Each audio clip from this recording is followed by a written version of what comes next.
السلام عليكم ورحمة الله وبركاته، ازيكم يا شباب؟ عاملين ايه؟ معاكم محمد وعمر. والنهارده هنعمل الفيديو ده. هنعمل جلاش بطريقة مختلفة وجديدة وحلوة قوي كمان. هتحسوا ان انتوا بتاكلوا جلاش بالكريمة كده. هنضيف عليه شوية مكونات كده هتنقل الجلاش في حتة تانية خالص ومن غير توريق ورقة ورقة وبأبسط طريقة.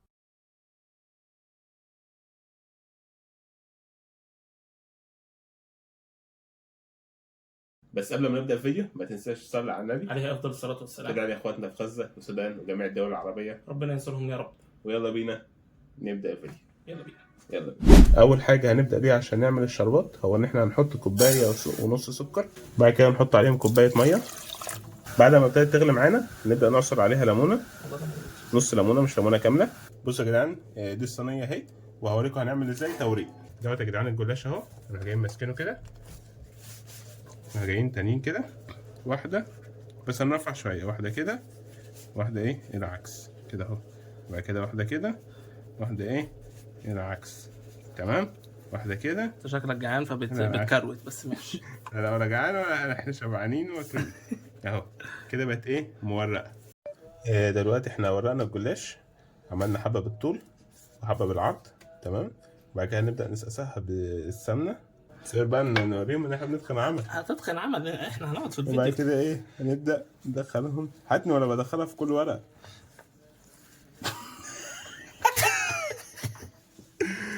بعد كده تروح جاي مدخلها هنا مثلا الحتة دي انا شايف ان انا مدخلهاش، راح جاي عامل كده اهو، تمام. وبعد كده اللي بعدها بدخلها جاي عامل لها كده، واللي بعدها كمان بدخلها جاي عامل لها كده. بعد كده هندخلها في الفرن، هنحط كوبايتين لبن، وبعد كده هنحط باكت كاستر، معلقه كبيره من فانيليا وبيكنج باودر، وبعد كده هنقلب المقادير كلها مع بعض لحد ما تكون متجانسه مع بعض. ودي النتيجه النهائيه اللي احنا وصلنا لها. للاسف اتحرقت مننا شويه. لا، هو الفرن كان بينقط شوكولاته فنقط على ايوه احنا عندنا خاصيه دارك شوكليت بالظبط. هنبدا دلوقتي نقطع من الحتت السليمه، اغلب الحتت اللي فيها كاستر دي. ودي النتيجه النهائيه اللي احنا وصلنا لها، ان شاء الله تكون حلوه. صراحه منظرها تحفه جدا. الكاستر شكله مديلها قوام حلو جدا. متحمس؟ متحمس جدا. وانا جدا. هي مش عايزه تتسال. هي كريسبي من فوق، من جوه جوسي. مستني الزبده لكل حاجه. يلا بسم الله ندوق. بسم الله. والكاستر ما استواش.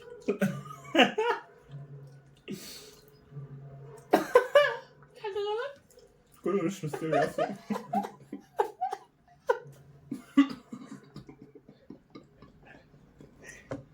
تمام.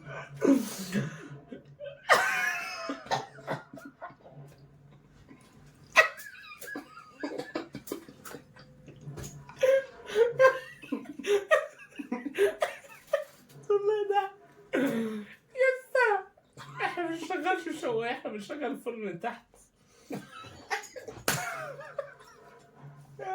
بنشغل شوايه بس صح؟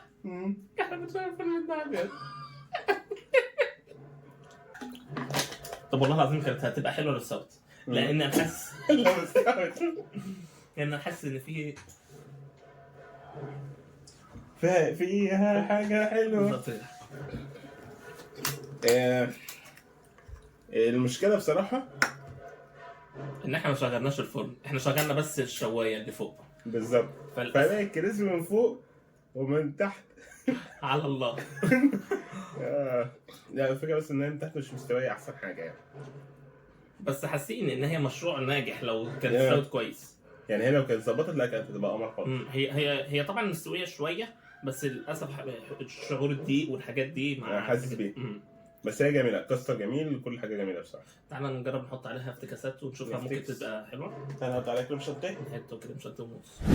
هنجربها كريم شانتيه بالكاستر ومعاه الدقيق. اسمه ايه ده؟ جلاش. انا باكل جلاش. معاه جلاش. بسم الله. بسم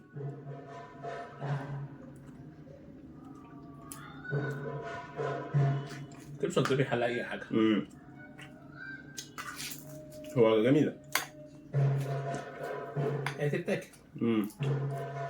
احنا كنا كده غصب عننا مش ينفع تترمي للاسف. بصوا ده اللي بقول لكم عليه، تلاقيها من جوه مش مستويه اصلا. يعني انا هقيمها حاجه معموله في البيت وما اقيمها اديها 6 على 10. يعني عشان باظت. باظت 6 على 10. حلو. وبكده تكون وصلت معانا لحد اخر الفيديو، وده معناها انك صديق عزيز علينا. متنساش تعمل لايك وفولو وسبسكرايب. رايك فيها حلوه؟ امانة الله صراحه لا فعلا. انا عادي، لو حد عملها لنا وقال لي هديك فلوس عليها اقول له حلوه جدا. لا هي بصراحه مش مستويه خالص، واتكسرت نصه مستوي ونصه لا، والزبده ما اتشربتش كويس واتحرقت. لا فللاسف ما ظبطتش معانا احسن حاجه، بس انا مستطعم فيها انها لو ظبطت كانت هتكون قمر جدا. تمام جدا. احنا اكيد في مع حلقه تانية ان شاء الله، او اسمها ايه ايبسود تانية؟ لا مش اسمها إيه؟ احنا بنعمل ايه؟ فيديو تاني. ان شاء الله فيديو تاني ان شاء الله نحاول نعملها وتبقى ظابطه اكتر بكتير ان شاء الله. يعني كل اتعلمنا من اخطائنا، اتعلمنا حاجات كتير النهارده. كنت عايزنا نشغل الفرن ازاي فعلا. لا بس انا اتبسطت بصراحه بالتجربه، وخد التجربه كان جميل جدا بصراحه بصحبتك يا دكتور محمد. حبيبي انا مبسوط بصراحه. وما تنساش تعمل لايك وفولو وسبسكرايب، واشوفكم في فيديو جديد. لا ثانيه واحده انا بقول نصيحتي لازم ثابته. قول نصيحتك. طبعا بما اننا في رمضان ما تنسوش تكتروا من اعمال الخير زي انا ما بعملهاش بس هم يعملوها غصب عنا. طبعا بما اننا في رمضان كل سنه وانتم طيبون. طيبون تيجي معايا طيبون ليه مش عارف. طبعا وبما اننا في رمضان كل سنه وانتم طيبين.